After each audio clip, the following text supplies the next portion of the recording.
নমস্কার। যুক্তি তর্ক সঙ্গে অর্কই আপনাদের স্বাগত। আপনাদের সঙ্গে আমি অর্কপ্রভ সরকার। আন্তর্জাতিক খ্যাতিসম্পন্ন বাটপার এবং রুটলেস ওয়ান্ডার বাংলাদেশের অন্তর্বর্তী সরকারের প্রধান উপদেষ্টা ডক্টর ইউনূস শেষ পর্যন্ত পদত্যাগ করার ব্যাপারে মনস্থির করে ফেলেছেন। এমনই খবর বিভিন্ন সূত্র থেকে আসছে। এর পিছনে অনেকগুলো কারণ আছে। দেখুন, বাংলাদেশের বহু মানুষ সমাজ মাধ্যমে ইউনূসকে বলছেন, স্যার আপনি এবার ছেড়ে দিয়ে যে কাজটা করছিলেন সেই কাজটাই করুন। অর্থাৎ ডক্টর ইউনূসকে বাংলাদেশের একটা বড় অংশের মানুষ 5ই অগস্টের পর মনে করেছিলেন যে সর্পরোগ হর বিষণ্ণকরণী। ডক্টর ইউনূস সত্যিকারের সোনার বাংলা গড়ে তুলবেন, শিক্ষায়, স্বাস্থ্যে, গণতন্ত্রের সমস্ত সূচকে বাংলাদেশ জগৎ সভায় শ্রেষ্ঠ আসন লবে। কিন্তু গণ অভ্যুত্থানের 6 মাস পরে যা পরিস্থিতি দাঁড়িয়েছে তাতে একটা কথা দিনের আলোর মতো পরিষ্কার, বাংলাদেশ শেখ হাসিনার জমানায় যে অবস্থানে ছিল তার থেকে কয়েক ধাপ পিছিয়ে গেছে। এটা শেখ হাসিনার তীব্র সমালোচকও মনে হয় মনে মনে এই সত্যটা স্বীকার করবেন। শেখ হাসিনা যে অটোক্র্যাট ছিলেন তো সে বিষয়ে কোনো সন্দেহ নেই। নির্বাচন তিনি করেছিলেন, তার মতো করে করেছিলেন। সেই নির্বাচনে বল প্রয়োগের অভিযোগ উঠেছে, বিরোধীরা পার্টিসিপেট করেনি, নির্বাচনের নামে প্রহসন হয়েছে, সেই অভিযোগ উঠেছে। সেই অভিযোগ অনেকাংশে সত্যি। কিন্তু একই সঙ্গে বাংলাদেশের সাধারণ মানুষ মনে করছেন যে মোটা ভাত কাপড়ের সমস্যাটা এতটা ছিল না যেটা এখন তারা প্রতিদিন যে চ্যালেঞ্জের মোকাবিলা তাদের করতে হচ্ছে, এটা বাস্তব। সেজন্য বাংলাদেশের বহু মানুষ, তারা আমার মনে হয় না যে খুব একটা কোনো একটা রাজনৈতিক দলের সঙ্গে সম্পৃক্ত, তারা বাংলাদেশের সাধারণ মানুষ, তারা বাংলাদেশের চেতনাকে হৃদয়ে ধারণ করেন এবং দেশটা যেভাবে জঙ্গি জিহাদিদের কবলে পড়ে উচ্ছন্নে যাচ্ছে সেটা বুঝতে পেরে তারা সমাজ মাধ্যমে ডক্টর ইউনূসকে সুপরামর্শই দিচ্ছেন, স্যার এবার আপনি পাত্তারি গোটান, যতটুকু সম্মান আপনার অবশিষ্ট আছে সেই সম্মানটুকু নিয়ে আপনি যে কাজ আগে করছিলেন সেই কাজই করুন। মোহাম্মদ ইউনূস অর্থনীতির জন্য নোবেল পুরস্কার পাননি, পেয়েছেন শান্তির নোবেল পুরস্কার। এবং আমাদের এই ভারতবর্ষে দুজন অর্থনীতিবিদ আছেন যারা নোবেল পেয়েছেন, ডক্টর অমর্ত্য সেন এবং সাম্প্রতিক অতীতে অভিজিৎ বিনায়ক বন্দ্যোপাধ্যায়। আচ্ছা, কখনো অমর্ত্যবাবু বা অভিজিৎ বিনায়ক বন্দ্যোপাধ্যায়কে দেখেছেন?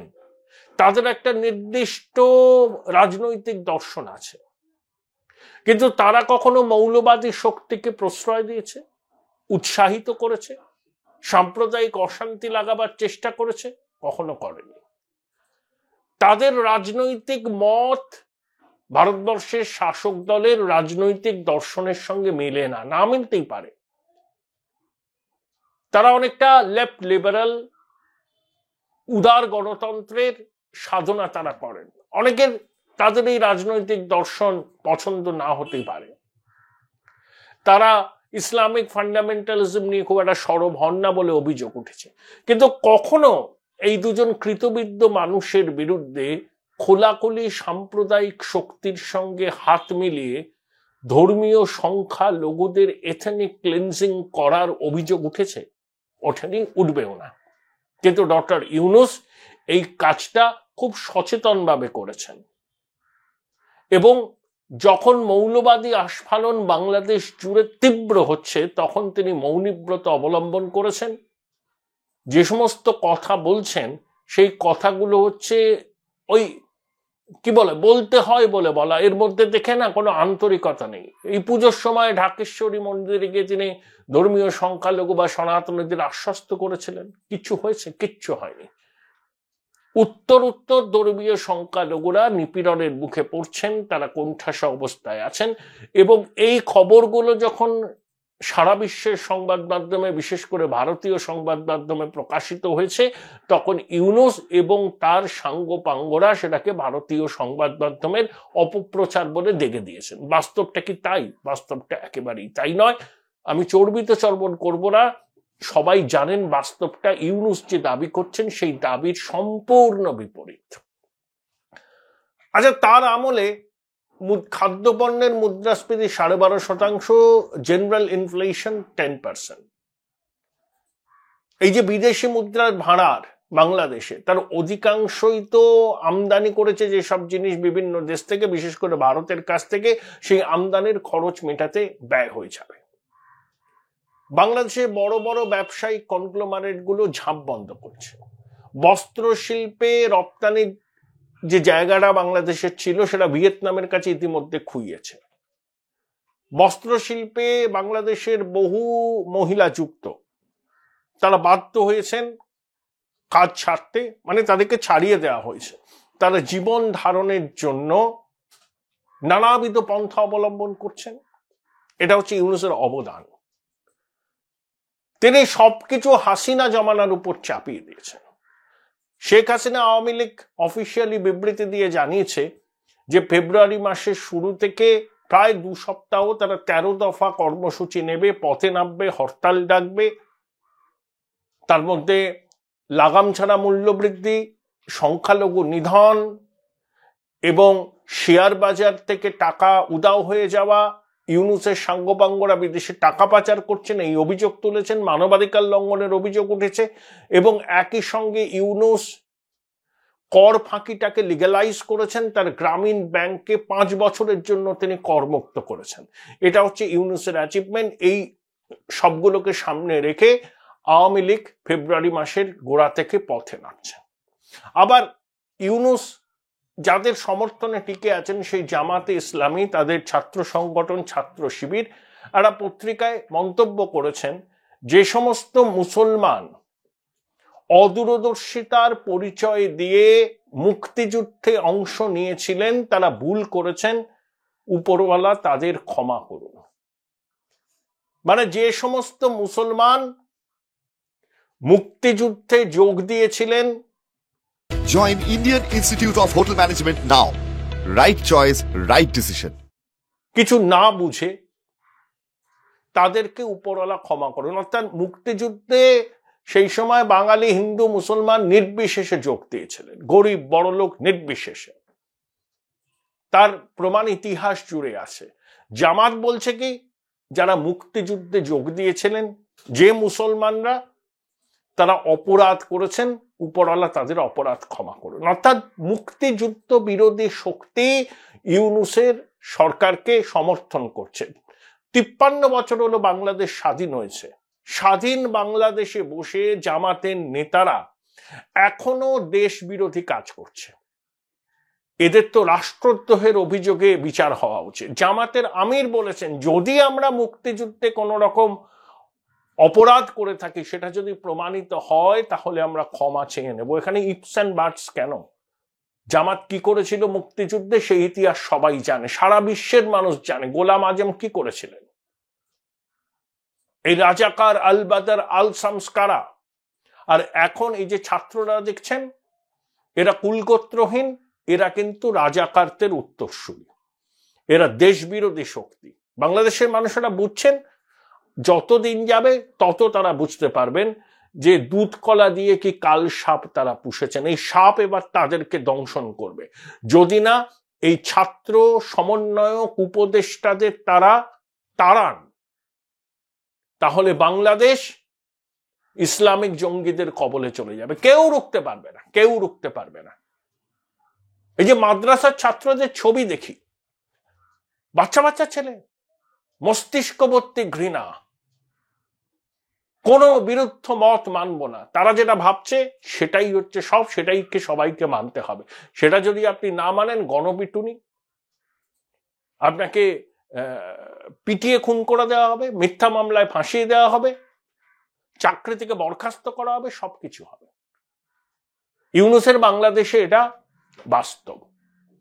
কিন্তু ইউনূস যাদের ব্যাকিং এ এতদিন ক্ষমতায় ছিলেন, সেই মহলটার অবস্থানে দুর্বল হয়েছে। আমেরিকার ডিপ স্টেট, ক্লিন্টন ফাউন্ডেশন, ডেমোক্র্যাটদের যে অংশটা বিল ক্লিন্টন, হিলারি ক্লিন্টনের খুব অনুগত, তারাই কিন্তু এই বাংলাদেশের অভ্যুত্থানটাকে আড়াল থেকে পরিচালনা করেছে। এবং ইউনূস ছিলেন তাদের মুখ্য কুশীলব, টাকা পয়সা দিয়ে সহায়তা করেছেন এবং মেটিকিউলাস ডিজাইন ইউনূস নিজে করেছেন। এবং ইউনূসের চিন্তা, তার পরিকল্পনা রূপায়ণ করেছে ওই মাহফুজটা, যে হিজবুত তাহরিরের জঙ্গি। এগুলো পরিষ্কার। এই যে ডোনাল্ড লু, যাকে ট্রাম্প তাড়িয়ে দিয়েছেন, তিনি হচ্ছেন আমেরিকার ডিপ স্টেট, জর্জ সোরসের প্রতিষ্ঠানের একজন সক্রিয় সদস্য। বিভিন্ন জায়গায় রেজিম চেঞ্জ করতে তিনি খুব উৎসাহী। পাকিস্তানে করেছেন, বাংলাদেশে করেছেন, অন্যান্য জায়গায় চেষ্টা করেছেন। ট্রাম্প তাকে বার করে দিয়েছেন স্টেট ডিপার্টমেন্ট থেকে। তাহলে ইউনূসের আন্তর্জাতিক সমর্থন কমে আসছে। ট্রাম্প আসার পর নতুন ওয়ার্ল্ড অর্ডার তৈরি হয়েছে। আর তিনি ভারতের সঙ্গে যেরকম ভাবে পায়ে পা লাগিয়ে ঝগড়া করেছেন, যে পাকিস্তান অপারেশন সার্চলাইটের জন্য এখনো বাংলাদেশের মানুষের কাছে ক্ষমা চায়নি, সেই পাকিস্তানের কোলে উঠে বসেছেন ইউনূস। তাহলে যে মানুষরা তাকে জুলাই অগাস্টে মনে করছিলেন ঈশ্বর প্রতিম, সর্বরোগর বিশল্যকরণী, ইউনূসের হাতের জাদুদণ্ডে বাংলাদেশ ঘুরে দাঁড়াবে, তারাই এখন বলছেন ভাগ ইউনূস ভাগ। তারাই বলছেন যে স্যার এবার আপনি মানে সরে পড়ুন, যতটুকু সম্মান আপনার আছে সেই সম্মানটুকু নিয়ে। তাই ইউনূস বুঝছেন যে আন্তর্জাতিক সমর্থন তার দিকে নেই। আমেরিকায় তক্তা পালটের পর সমর্থন শূন্যে দাঁড়িয়েছে। আন্তর্জাতিক অর্থ ভান্ডার টাকা দিতে চাইছে না। দেশের মাটিতে শুধুমাত্র কিছু মৌলবাদী, ওই কিছু ছাত্র ছাড়া আর কেউ ইউনূসের সমর্থনে নেই। বিএনপি কি বলেছিল যে অন্তর্বর্তী সরকার ব্যর্থ হলে তার দায় তাদের। তারা কিন্তু অবস্থান বদলেছে এবং অন্তর্বর্তী সরকারকে প্রতিপক্ষ ঠাউরে তারা মাঠে নেমে পড়েছে। নির্বাচন করার কোনো সম্ভাবনা এই মুহূর্তে নেই। আওয়ামী লীগকে বাদ দিয়ে নির্বাচন হবে না। তাহলে ইউনূসের বিলম্বিত বোধোদয় হয়েছে। কিছুদিন আগে একটা ইংরেজি সংবাদপত্রে সাক্ষাৎকার দিয়ে তিনি বলেছিলেন যে তিনি পাচ্ছেন না, তিনি হতাশ। সেই হতাশা দিনে দিনে বাড়ছে এবং সম্ভবত বিভিন্ন মহল থেকে যে খবরাখবর আসছে, হি has made up his mind যে এনাফ ইজ এনাফ। এই জিনিসটা তার কাজ নয়। তিনি নিছক প্রতিহিংসার বশে বাংলাদেশকে 3 দশক পিছিয়ে দিয়েছেন শুধুমাত্র নিজের স্বার্থ চরিতার্থ করার জন্য। History will not be kinder to him.